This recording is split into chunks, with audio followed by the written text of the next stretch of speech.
Will Levis has officially been named the Titans starting quarterback, and the Titans play the Bucs on the road this weekend. We're going to preview this game and talk about what it means that Mike Vrabel actually came out and said it. Will Levis is QB1. This is the Music City Audible. Let's get to it. So let me just kind of clear up some things here going forward. Will's going to be our quarterback. We're gonna go with Will. We think that's the best opportunity for our football team right now, and see where he's at. I think Ryan will progress through here this week. I think and hopeful, to be a backup for us and prepare as a starter. But that's where we're at right now. Welcome, everyone, to another episode of the Music City Audible Podcast, presented by Broadway Sports Media in partnership with 440 Sports. I'm Justin Graver. With me, as always, is Justin Melo, and you just heard it from the man himself, Mike Vrabel. That was from Tuesday's press conference where Mike Vrabel announced that Will Levis will be the starting quarterback. Justin, what's up? How's it going? Doing well. So happy what a breath of fresh air, right? That we don't have to wonder about this. Now, look, I'm not shocked that Mike Vrabel arrived at this decision. I fully expected him to. All those people out there thinking he was going to go back to Tannehill, it's nonsense. Mike Vrabel's a good head coach. He's not an idiot. He saw what everyone else saw. He made the right decision. I'm a little surprised he announced it on Tuesday, right? We know he likes to play things close to the vest typically, and we know he's big on gamemanship and trying to get any little advantage he could gain. So, yeah, I'm a little surprised he announced it on Tuesday, but I'm not totally shocked that he just got it out of the way. Doesn't want it to be a distraction.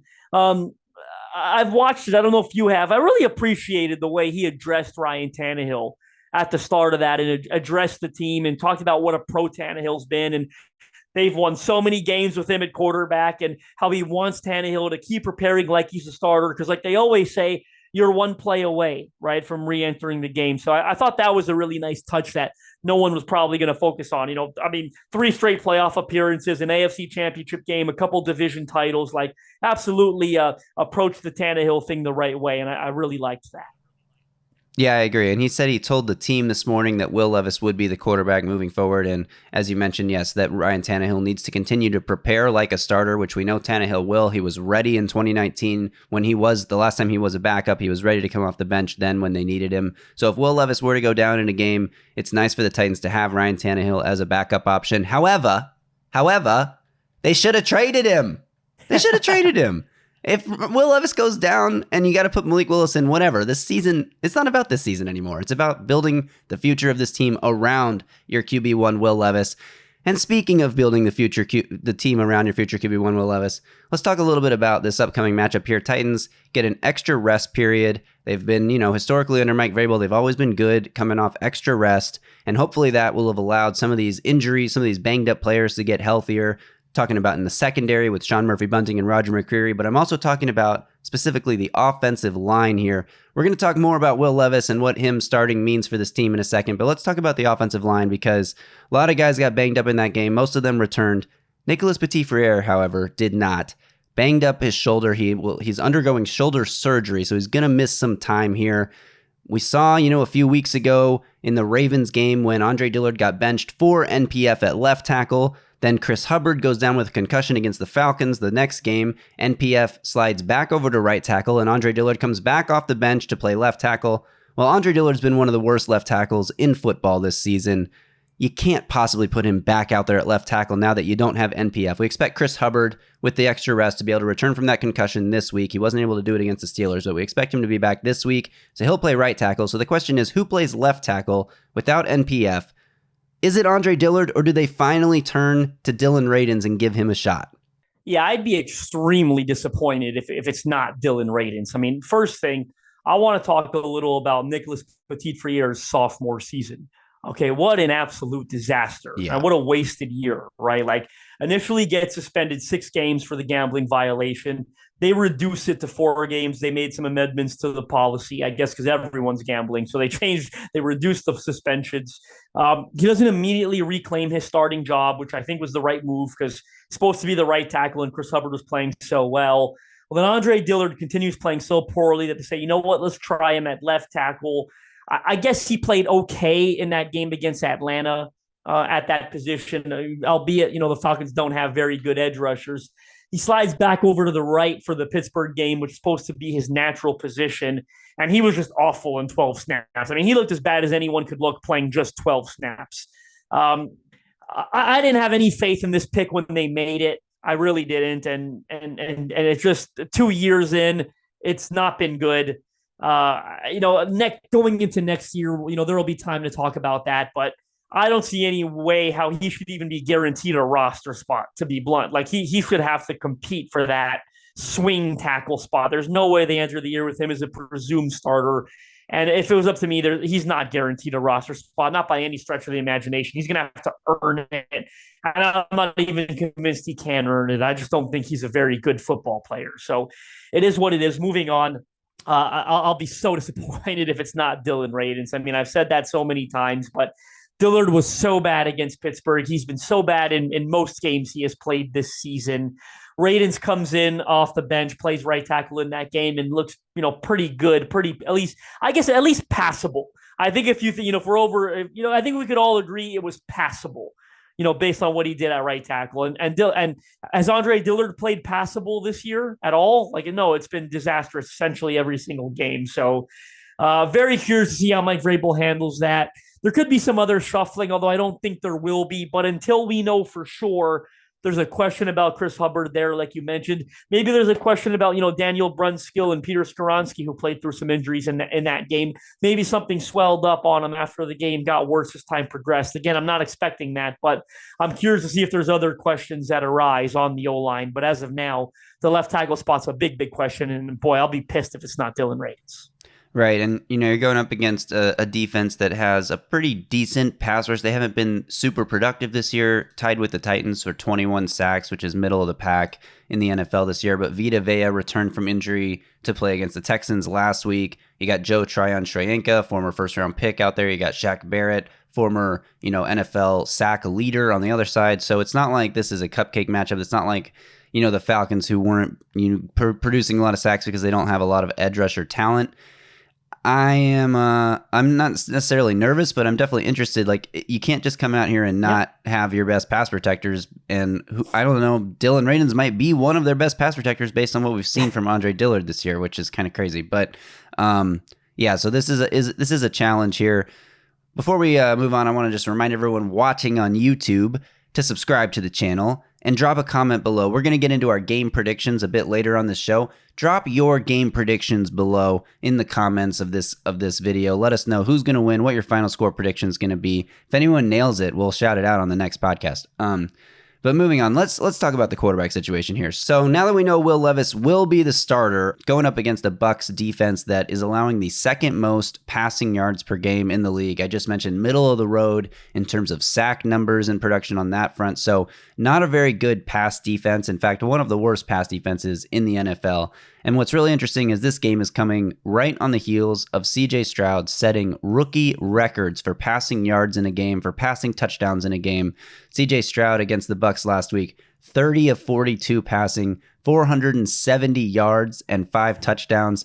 That included a 75-yard touchdown to Noah Brown in there, and another touchdown that, C.J. Stroud led them down the field with under 45 seconds and hit Tank Dell a couple of plays back-to-back and hit him for that game-winning touchdown with 6 seconds left in the game. So the production's a little bit inflated by game script because, if the Houston's defense gets the stop on the Bucs' final drive, then that's 75-ish more yards and another touchdown that the Stroud would have never even attempted to get, but he got him because of the game skip situation. And he was very successful, and he looked really good in this game. A lot of people talking about how C.J. Stroud is, the future of the NFL quarterback position, future obvious face of the franchise for Houston. They found their guy. I do believe all of those things. Let's also not forget, though, this is 1 week removed from C.J. Stroud losing, 13-12 to the Carolina Panthers, who don't have a very good defense either. So I think people are, getting a little good team, period. Yeah, exactly. So people are being a little overreactive here, a little hyperbolic with what they're seeing from Stroud. But at the same time, you can't write off what he did here, even if it is against a not very good defense. A rookie record for passing yards, a rookie record for passing touchdowns. Do we expect anything close to these numbers from Will Levis in this game? Because I put out sort of a joking tweet when this happened on Sunday. I said, if C.J. Stroud can do this to the Bucs defense, what's Will Levis going to do? Almost kind of It was a very tongue-in-cheek tweet. A lot of people took it very seriously and were like, are you comparing CJ Stroud and Will Levis? Come on. Stroud is on another level. Stroud's offensive line is so much better. The weapons are so much better. Like, I don't know if the weapons are so much better, by the way. Like, DeAndre Hopkins is better than anyone Houston has now. They maybe are deeper with Tank Dell and Nico Collins and Dalton Schultz and the guys that they have in that room. I wasn't trying to compare them. And in fact, I was making a joke about it, but people took it way too seriously. But on a serious note, can we expect anything close to that from Will Levis in this game?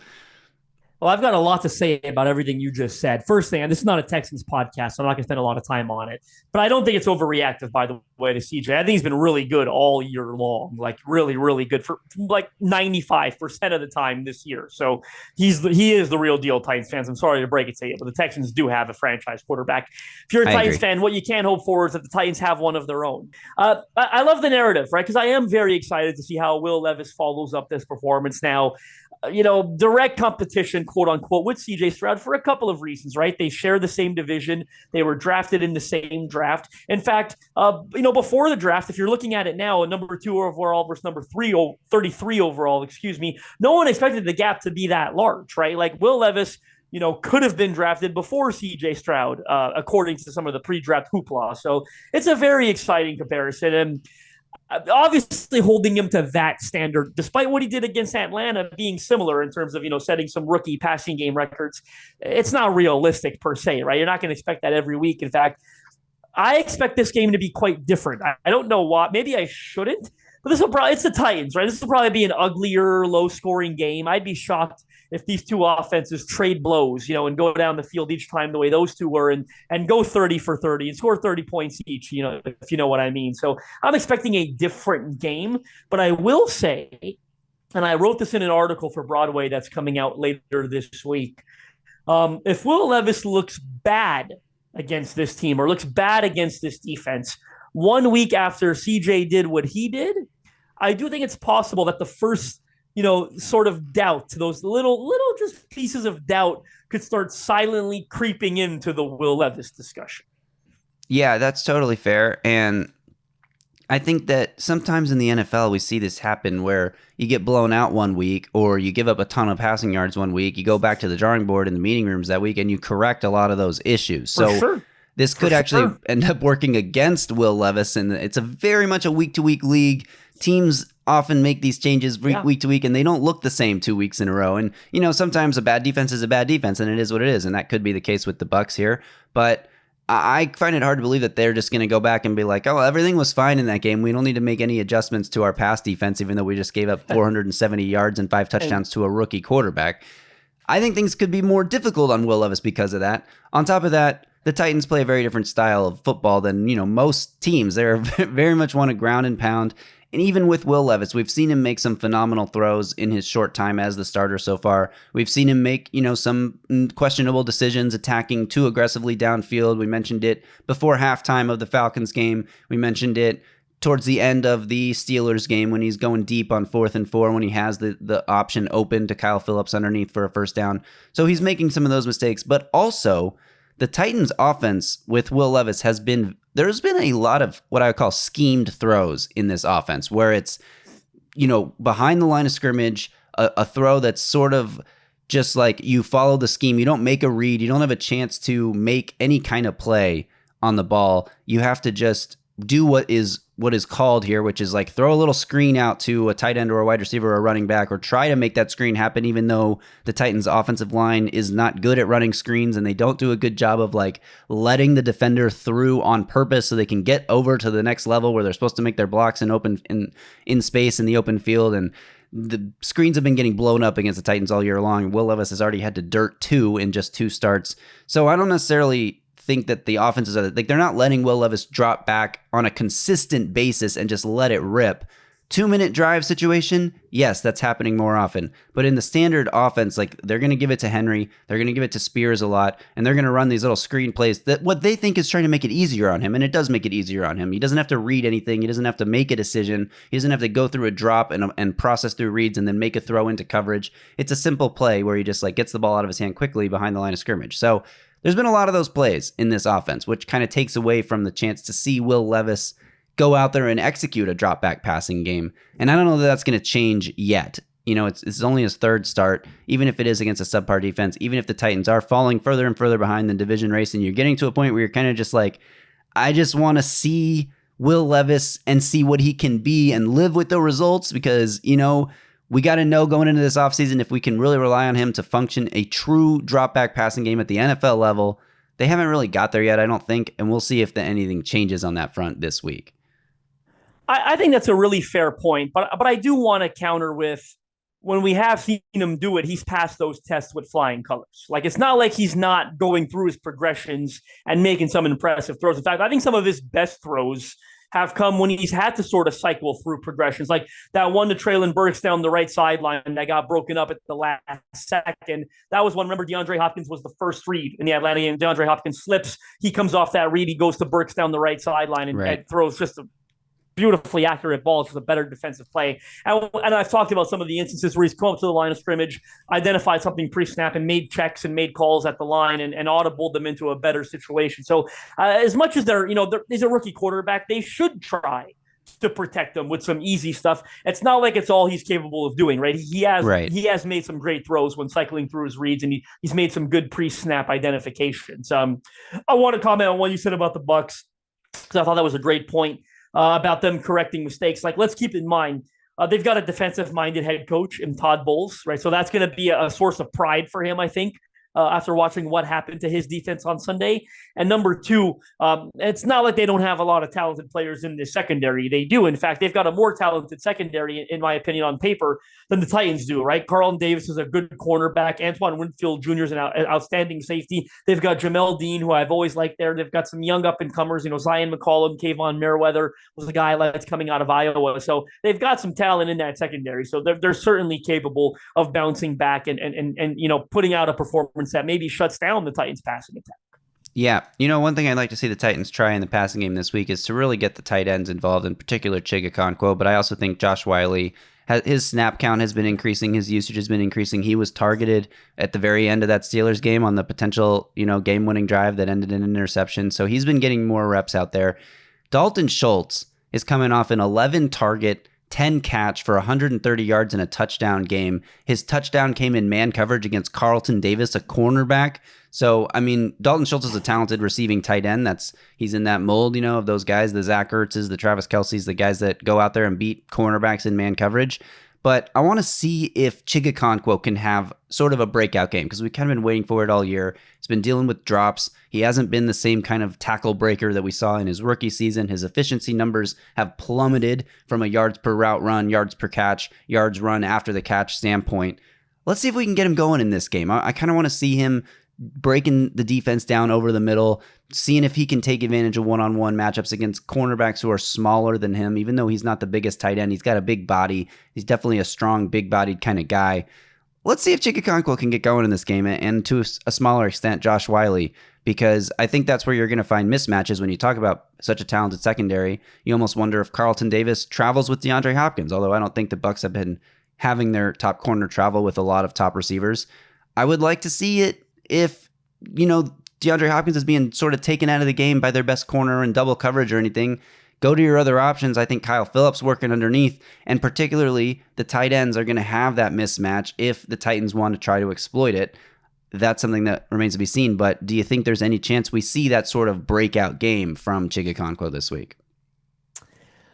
I'm in I got to see it to believe it mode at this point with him, right? He just hasn't been very good this year. It's not working out for him. I don't know what's going on, whether there's a nagging injury, schematic differences, right? Something not on the same page, whatever it is, it hasn't worked out for him this year. So I'm in see it to believe it mode. I do think you bring up a great point. You look at the success Dalton Schultz had. That's something the Titans got to look at and identify.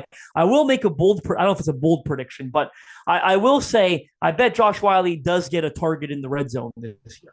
This game. I wouldn't be surprised if that, not in the red, that comes in the end zone specifically, a 1st and goal play action. Maybe they bring out the Derrick Henry Wildcat again and try to hit Josh Wiley for his second career touchdown catch from the King. So that's the one thing I feel more comfortable saying, I think, than predicting a breakout game for Chigakonkwo. Yeah, the red zone usage. Anything else you want to talk about with this Titans offense before we flip over and talk about the defense against the Bucs offense? No, let's talk about the defense. I think I'm ready to look at. We've sort of talked about how the Texans had a lot of success passing the ball on them. Well, what about the success the Bucs have had passing the ball? Right? They put up 37 points in that game. They led what they thought was a game-winning drive at the very end of it. And by the way, they've got two outstanding receivers in Chris Godwin and Mike Evans. So if you're underestimating the Bucs in this game, first of all, you're 3-5. You shouldn't be underestimating anyone as a Tennessee Titans fan. That's just the truth. But if for whatever reason you're kind of pointing your nose up and saying Baker Mayfield, that quarterback, they've got a pretty big mismatch advantage there at receiver versus corner. I mean, yes, I'm expecting the Titans to get both Sean Murphy-Bunting and Roger McCreary back. That should help a ton. Because certainly, Eric Garrard and Trey Avery, they all struggled in that game against Pittsburgh. So certainly an upgrade for the Titans. Christian Fulton's been playing a lot better lately. So you like that. But Mike Evans, Chris Godwin, I mean, one of the best 1-2 punches in all of football at the receiver position. So certainly an advantage for them in this game.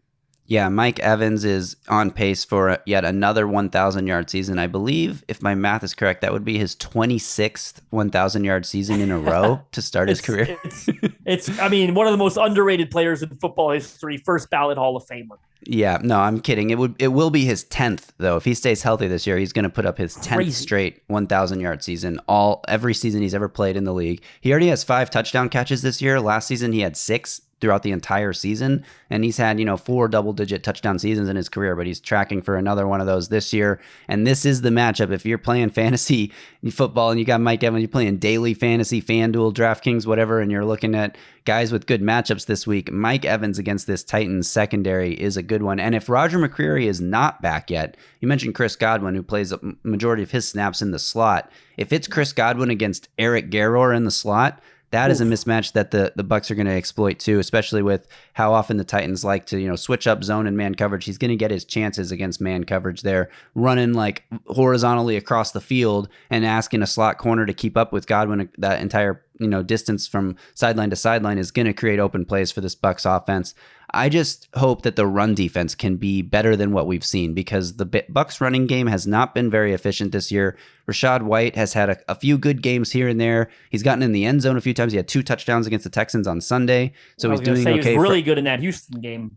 Yeah, he was really good last week, and he's been good down, close to the goal line. But overall, from an overall efficiency standpoint, the Bucs running game has struggled. There's been questions about when, their other running backs are going to get chances to touch the ball over White, and I think White has kind of calmed those calls down over the last few weeks with some good performances. But it's not like you're going up against Saquon Barkley or even like the Falcons running game or some of these teams, the Ravens running game. Like, this isn't a team that has a great running game, and the Titans run defense over the last 4 games has been putrid. And the Steelers were a team like this who came into the game with a struggling running game with calls for the backup to get more touches than the starter, and that being Jaylen Warren over Najee Harris. And Najee had one of his best games of the season against this Titans defense. Is the run defense with this mini bye, are they going to make any changes here or make any corrections? Are they going to start bringing more guys from the secondary, from the safety spot down into the box? Because the first 4 games of the year, the Titans run defense was surviving in a too high shell because their down linemen were eating up blocks and their linebackers were getting downhill. The last 4 weeks, it hasn't been the case. Are the Titans going to start putting more bodies in and around the line of scrimmage to try to stop the run? And if so, what does that do to the already struggling pass defense? I think that's what you have to worry about in this game. If the Titans can prove that they are, back to being able to shut down the run, then you can keep more bodies in the secondary and off the line of scrimmage, and then you have a better chance in zone coverage of slowing down these talented receiving options. And they also have a great tight end over the middle. I mean, great is a stretch, but Cade Otton also scored 2 touchdowns against the Texans last week. Now, granted, you put up 37 points. There's going to be a lot of touchdowns to go around. I don't know if that's going to happen this week. I think the Titans defense is better at limiting teams, especially in the red zone. They've been one of the top red zone defenses this year. But they've got to be that bend, don't break type of defense in this game, because if you let the Bucs score 23 points, are you confident that this Titans offense can put up more than 23 points in a game? Like, we've only seen it a handful of times. So that to me is where this game comes down to. If you can stop the run in your base look, you got a great chance to get the Bucs off the field. If you can't, you're in for a world of hurt this Sunday, I think. Yeah, that's a great point. And and by the way, they're making changes potentially to the personnel, right? They waived Naquan Jones on Tuesday, and they also worked out a former second-round pick in Ross Blacklock former second round pick of the Colts, I think it was. I can't remember. Texans? I think it was Texans. Yeah, I'm pretty sure Texans. It was. Sorry, Texans. And they worked him out. They waived Naquan Jones, so TBD there if they're going to actually bring him in. But they're obviously making changes to that D-line group, or they're interested in making changes. I'm going to talk about something you didn't mention, because you talked about the run D. I think you did a great job covering that. We'll see how they respond. What about this pass rush that really struggled against the Steelers? They'll be going up against what's a fairly inexperienced offensive line in Tampa Bay. Of course, Tristan Wirfs is an outstanding left tackle. He's made a great job moving over to that side of the ball. Was formerly a right tackle, but he's looked great on the left side. He's one of the best tackles in all of football. That'll be a tough matchup, presumably for guys like Arden Key and Dina Kawatri, who've spent most of their time lining up opposite that on that side of the ball. But I look elsewhere. You think about Jeffrey Simmons against the left guard, who's a bit of a veteran journeyman in Matt Feeler, and I think Jeffrey Simmons could have an advantage there potentially. I look at the right guard, who's Cody Mock, a rookie, a tackle turned guard. I mean, another one out of North Dakota State, by the way. So how about the Cody Mock versus Dylan Radins game? Which one's a guard? Which one's a tackle? That's the real storyline of this game. But no, Cody Mock's a guy I really liked coming out of North Dakota State. He's playing at right guard for them. So, but an inexperienced guy, so there's potential to try to expose that. And they've also got an inexperienced right tackle, a second-round sophomore in Luke Godicke, who played collegiately at Central Michigan. If my memory serves me correctly, he was a tackle in college. And then they played him at guard last year in Tampa Bay. And now, because of the need at tackle, they moved him back over to right tackle. And he's a starting right tackle. So this is a fairly inexperienced O-line. You've got a rookie right guard, a sophomore right tackle that's not very experienced playing the position at this level. So when you look at guys like Harold Landry, Trevis Gibson, obviously I talked about Jeffrey Simmons and the mismatch he creates every week. There could be an opportunity here for the Titans pass rush to get back on track. They should be very disappointed with themselves with how they played against the Steelers. That's not a very good O-line. They had a banged-up quarterback. They didn't show up to that one. Well, now you've got sort of an inexperienced, average O-line outside of a really good left tackle. You've got a quarterback, Baker Mayfield, who holds on to the football at times, has been prone to taking sacks, is prone to committing turnovers. So certainly this is an opportunity, I think, for them to sort of right last week's wrong. Yeah, I totally agree on that front. And, you talked about some guys that they worked out here. I'm changing gears a little bit. Talked about some guys they worked out. Treylon Burks, we haven't had any official word yet, but after what we saw on the field last week with him getting knocked out, and we would expect Burks to miss a lot of time, if not, he could miss the rest of the season, honestly. That was one of the more serious concussions, his second concussion in as many years. Yeah. So you want to be safe with that, obviously. So the Titans are reportedly working out former Steelers wide receiver who played in the XFL last year, Martavis Bryant, who was, historically one of those guys that was like, holy shit, this is the next big thing at receiver when he was with the Steelers, got traded to the Raiders, I think, and was one of those guys that would have like 3 catches in a game for 160 yards and 2 touchdowns. And it's like, what kind of stat line is this? He just catches bombs. The Titans could use a guy that can stretch the field deep, that can get behind a defense, especially when you have a quarterback like Will Levis, who has the arm strength and the talent and the aggressiveness to take those kinds of shots. Do you see anything happening here between the Titans and Martavis Bryant? I mean, the Cowboys are working him out first, so we'll see if they get first dibs on it. I imagine he'd love to go play for the Cowboys. But, sometimes you're also looking for opportunity. There's probably more snaps in this Titans offense, especially if Treylon Burks is out. One thing I will say about him, and I'd like to see it work out, you remember a little differently. What I remember Martavis Bryant, and I could be wrong here, I remember him being a pretty good contested catch guy as well. So with Will Levis's willingness to kind of throw up that ball and give his guy a shot in one-on-one situations, it could end up being a good fit between them. Again, we're a little premature here. We don't even know if he's coming in for sure. But if they do bring him in, maybe he could push, Nick Westbrook for some of those snaps opposite DeAndre Hopkins. Again, assuming that Treylon Burks is going to be out for quite a while. And I think it is safe to assume based on the severity of that concussion. So we'll keep everyone posted. Hopefully, they're bringing him in Wednesday, apparently. And hopefully it'd be exciting to see him come here and see if he could sort of, breathe life into his NFL career. Yeah, exactly. All right. Anything else you want to talk about in this game, or should we get to our guest? Let's bring on our guest. Great folks over at Peter Report, Scott from the Peter Report. So many, a huge social media following. They've been covering the Bucs for more than a decade now. They really are some of the best around if you're looking for a Tampa Bay perspective. So let's do it, and let's bring in Scott. Scott, what is going wrong for this 31st ranked Bucs secondary right now? Obviously, it's an interesting matchup, right? Another rookie quarterback in Yeah. Will Levis after CJ Stroud kind of, tore him up there Yeah. on Sunday. So, what do you think is going wrong with this secondary? I think that Todd Bowles is a little bit in no man's land because he's got some players. He's got two outside corners, when healthy, Jamel Dean and Carlton Davis, that are really good in man coverage. But he's got some players that are not good in man coverage. Rookie nickel corner Christian Izien, linebacker Devin White, and strong safety Ryan Neal, right? So if he plays man, and usually I know you can do some combo coverages and things like that, but typically when you want to marry your secondary with your pass rush, right, you're usually playing man across the board, right? You might have, you can play, cover two, man under. You can do some things like that, right? But I think that he is looking at the numbers and saying, I got two guys that play man really well and three that don't.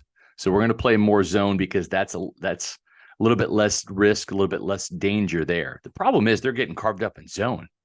And I think with Carlton Davis having a horrible game, gave up 3 touchdowns, including the game winner, you have to wonder just how kind of mentally frustrated, how checked out he might be, how resigned he is to having to play something he's not nearly as good at.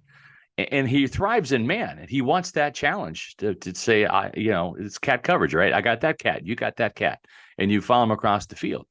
And so I think fundamentally there are some issues in the meeting room, and I think we're seeing the unhealthy dividends of those meetings on the field, and it's causing some problems in Tampa. That's extremely interesting. And now I know the Bucs were sort of up against the cap entering this summer, so it probably wasn't very realistic. But hearing all of those issues, is there any regret, you think, to letting Sean Murphy-Bunting go? A guy who's versatile for the Titans, is playing man, is playing zone, can play nickel, can play the boundary. This is a classic quote-unquote revenge game opportunity for Sean Murphy-Bunting as he gets a chance to go up against the Bucs here. Yeah, I'm not sure if they really regret letting go of Sean Murphy-Bunting as much as they've regret letting go of Jordan Whitehead to the Jets a couple years ago. They have not found a safety who was anywhere near as good as Antoine Winfield Jr. is, and he's playing at a Pro Bowl level.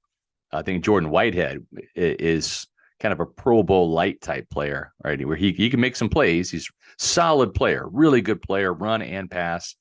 And they got Ryan Neal from the Seahawks. And honestly, they thought they had a steal because they looked at the film, right? It was pretty good film last year, right? He had a very high Pro Football Focus grade. I think he was the highest graded safety maybe last year. But the problem is when the Seahawks rescinded his restricted free agent tender, right? Jamal Adams coming back, he's the starter. That's the reason why Ryan Neal got on the field. And then you look around and they got him for like a bargain basement price. So that kind of tells you what the market was saying. Well, a lot of teams don't think he's worth that much. And here you have the team that was going to pay him. They rescinded the offer and they said, we like that guy over there on the Giants, Julian Love, better. And so that was really kind of telling. And I think now we're seeing why Seattle wanted to punt on Ryan Neal, and he's just not good in coverage. I mean, he's given up so many touchdowns and plays, including a 75-yarder on Sunday. And so as much as Sean Murphy-Bunting has some flexibility, they might miss him in the slot, right? Because they're being forced to play Christian Izien, who is up and down as most rookies are in the secondary, but they really miss that other complementary safety to Winfield, and that's Jordan Whitehead. Interesting. As you were talking there about the different coverages the Bucs have played, I've been wondering this going into this game, and I wonder what your thoughts are now after hearing you say that. Is there any chance Carlton Davis shadows DeAndre Hopkins and sort of follows him around in mostly man coverage in this game, or are the Bucs going to stick to the sort of mixing it up like they have been? Oh, he would love to. He would love to do that, right? And he has had some good battles with D-Hop in the past, where the different stops he's been. Houston was one of those, obviously. And so I think he would relish that opportunity. And maybe after seeing what transpired on Sunday in Houston, maybe there's got to be some kind of heart-to-heart talk or communication between Todd Bowles and Carlton Davis. Carlton, what's wrong? That was not you. And it can't be you, right? We can't have that again on any Sunday. going forward if we're going to have a chance to win. So I think Carlton would love that opportunity, but Bowles has just been so hesitant. It's kind of crazy. He gets this moniker as a very aggressive coach, but we haven't seen the blitzes this year to the rate that they have been in years past. We haven't seen the aggressive press man coverages. It's been this mostly soft zone, and it's been killing the Buccaneers. If you look back at that Falcons game, right? The Falcons only scored 16 points, but there were 3 red zone turnovers within the 5-yard line, right? Or Right. I should say 2 within the 5. Well, I think one was about the 15-yard line. It's a sack fumble by Shaq Barrett. And so if they didn't have those takeaways right there, that's at least 9 points on the board, right? That should have been there for Atlanta, if not a touchdown or 2, right? So I think he's got to just go for broke and play a little bit more aggressive coverage and see what happens. They blitzed C.J. Stroud on 10 out of 24 pass attempts in the first half, and they held the Texans to 10 points. And one of those was a touchdown. It was a quick slant to Nico Collins. But in the second half, Bowles called off the dogs, went to so much zone coverage, and I think the numbers were 3 blitzes out of 20 pass attempts, and then you surrender 29 points. Wow. So that should tell you, like, hey, go for broke, use pressure, play man coverage, cross your fingers and see what happens, because the other way, no pressure, and they're not getting it done with the 4-man front. That when I say pressure, the 4-man front's not getting it done. Pressure has to be a blitzing DB, a blitzing linebacker or 2, and they're just not doing it nearly enough to help their pass rush. And you're allowing C.J. Stroud, I want to say he had 3.11 seconds time to throw. Wow. And that's an incredibly, that's like a rodeo, right? Like where you ask Cowboys to hang on for 8 seconds, right? 3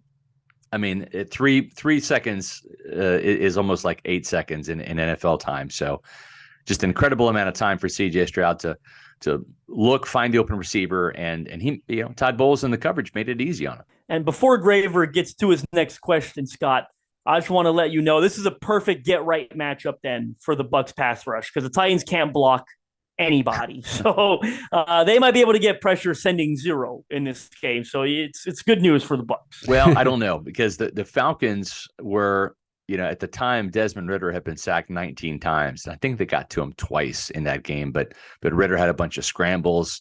And I don't know, Tampa's front 4, they just, Kalijah Kancey, he has been a breath of fresh air. He is the motor right there up front. Vita Vea, he's been dinged up. He's good. He can provide some push. He can get that, 1 sack every other game or so, just kind of on power. He had a really good game against the run, had a couple tackles for loss, but really where they're suffering is their outside linebackers. And that's usually their bread and butter with the Todd Bowles defense thing. John Abraham back there in Arizona, right? Jason Pierre-Paul and Shaq Barrett, like the younger version of Shaq Barrett here in Tampa. They just haven't had it this year. You've got 3 sacks apiece for Shaq Barrett, Joe Tryon, Shoinka. But when your nose tackle's leading your team in sacks with 3.5, and Vita Vea led him in sacks last year at 6.5. So this has been an ongoing problem. The outside linebackers have let the Bucs down. Wow, yeah. And it's funny you talk about, just time to go for broke. We were talking about it before you joined us earlier that, coming off a game where you allow a team to throw for 470 yards and 5 touchdowns, let alone a rookie, like any team doing that, but let alone a rookie. This might be the week you make some changes to your approach to that defense. So we'll see what kind of adjustments they make against Will Levis and the Titans. But speaking of Will Levis, moving over to the other side of the ball here. During the draft, Will Levis was projected anywhere from a top 5 pick to somewhere in the first round to maybe early second round. When he started sliding on draft day, a lot of people looked around and said, Tampa Bay makes a lot of sense here. If they want to grab their quarterback of the future, they got a cheap bridge guy in Baker Mayfield. Yeah. Now, it's only been 2 games of Will Levis starting, his third start coming up this weekend, but Levis has been, pretty dang impressive so far. Yeah. Do you think the Bucs regret not taking the chance on Levis when he was sliding in the draft? You think they're happy with Baker right now? Baker's played pretty well this year, all things considered.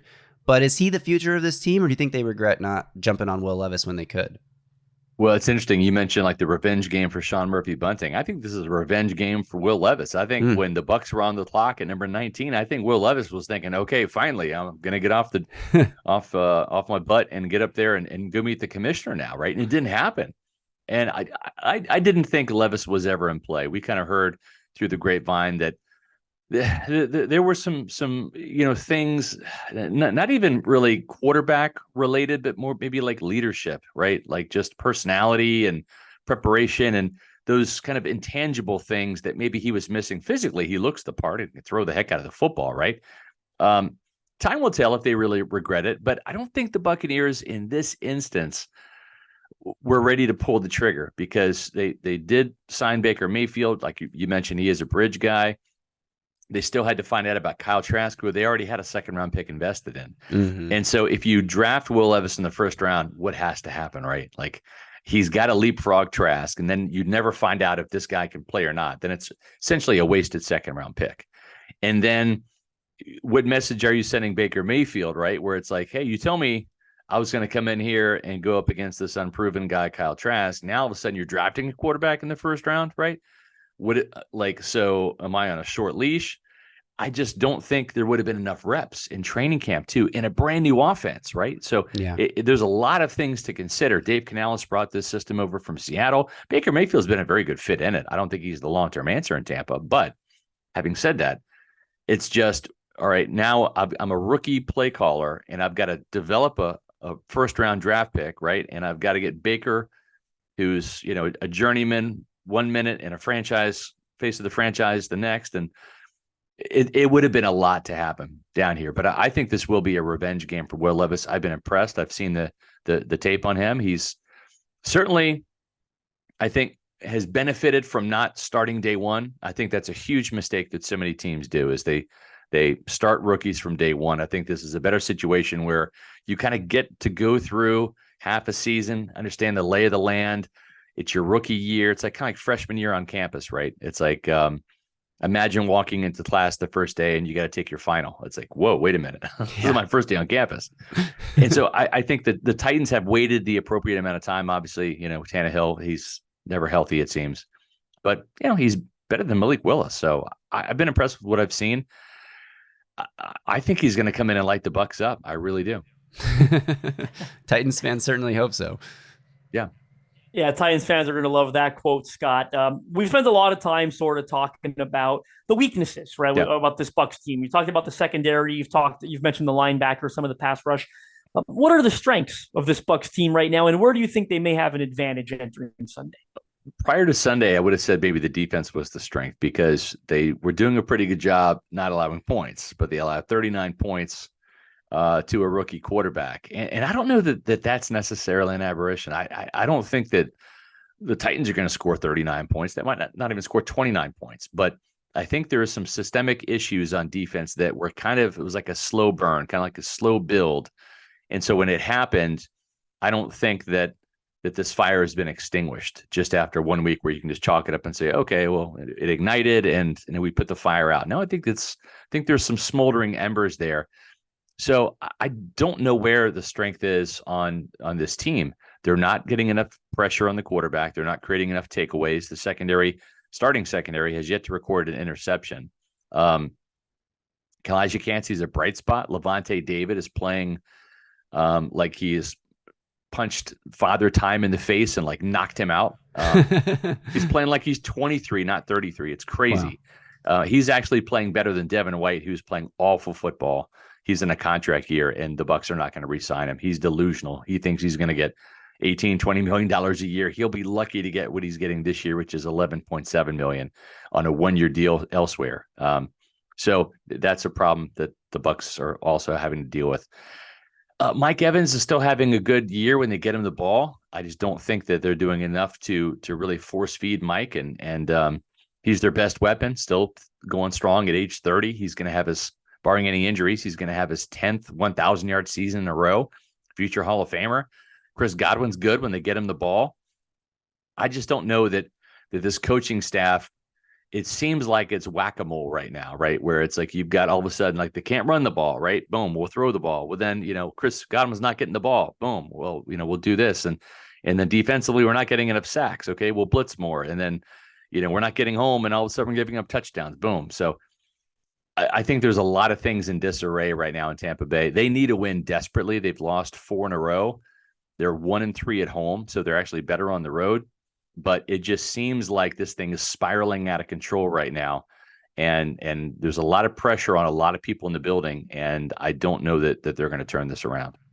Interesting. Well, Scott, we really appreciate your time here. In closing, we got one last question for you. Sure.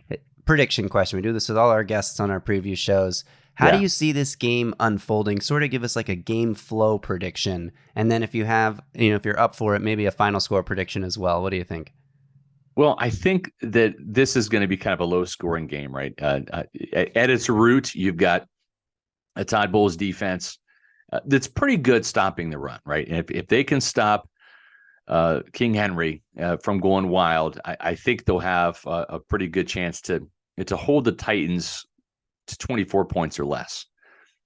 Offensively, we have not seen that type of explosion point-wise at all this year. The previous high was 26 points.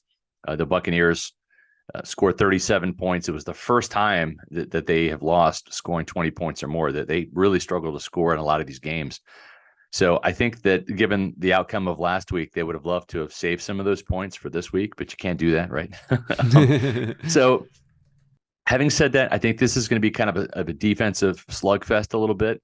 May the best offense win. It's going to come down to turnovers. Tampa Bay has done a very good job of not turning the ball over. They had a fumble last week, but that was like on the last, kind of Hail Mary here. You catch it and run with it, trying to scramble and find a way to score a touchdown in the last play of the game. But they do a really good job of protecting the football. That gives them a chance. If they can continue to play turnover free, Baker Mayfield has not thrown an interception in the last 2 weeks, and he's had 2 touchdowns in each of the last 2 games. So I think whichever offense kind of establishes itself and has some success wins. It's probably going to be low scoring, probably going to be a close game. I think the Titans probably win this 23-20. Nice. Titans fans will certainly love to hear that. Scott, thank you so much again for your time and insight here. We really appreciate it. Yeah, appreciate it, guys. Anytime. Thank you. All right. Thanks again to Scott from Pewter Report for his time and insight there, like some of the things he said.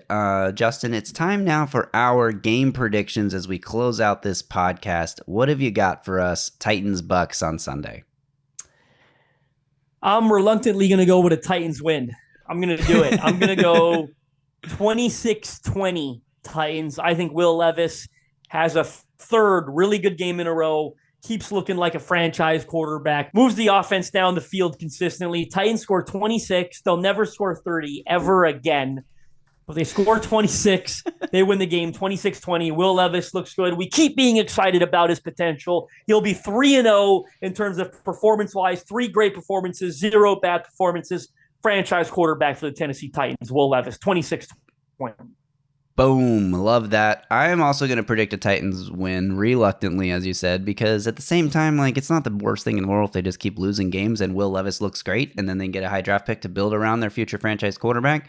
But I am going to predict, just like I did last week, and I'm going to do this maybe every week until it happens, because eventually it's going to happen, right? The Titans score 30 this week. I'm going to go 31-27, Titans win. Both of these teams can move the ball. Both of these teams are struggling on defense. I think the Bucs are winning 27-24 in the fourth quarter, and Will Levis leads that game-winning drive to make it 31-27 Titans. I think the defense is going to struggle to stop this Bucs offense, but I think the Bucs defense is also going to struggle to stop the Titans offense. I think they finally break through for the first time since week 17 of 2021, and they score 30 points in this game.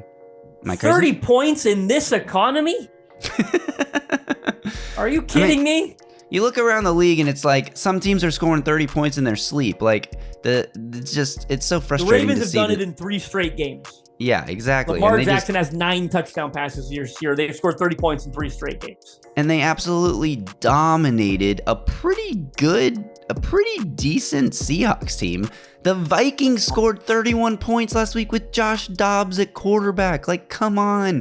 It's possible. The Raiders just fired their head coach and put up 30 on the Giants last weekend. Come on, guys. It's not that hard to score 30 points. Can you just do it? And I think Will Levis is the player that can lead them to doing that. And, all right.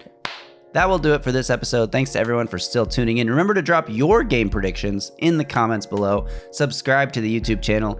Hit the little bell, turn on alerts so you get a notification every time we drop a new video. One of those new videos is going to be a Will Levis video breakdown. Actually, by the time this podcast is out, I might have already posted it, but in case I didn't, I'll continue to tease it here. So look for that soon, or already. Look for it regardless. It'll be out there. And follow Justin on Twitter at JustinM_NFL. You can follow me at Titans Film Room. We'll be back next week to recap this Bucs Titans game. Until then, y'all stay safe out there and tighten up.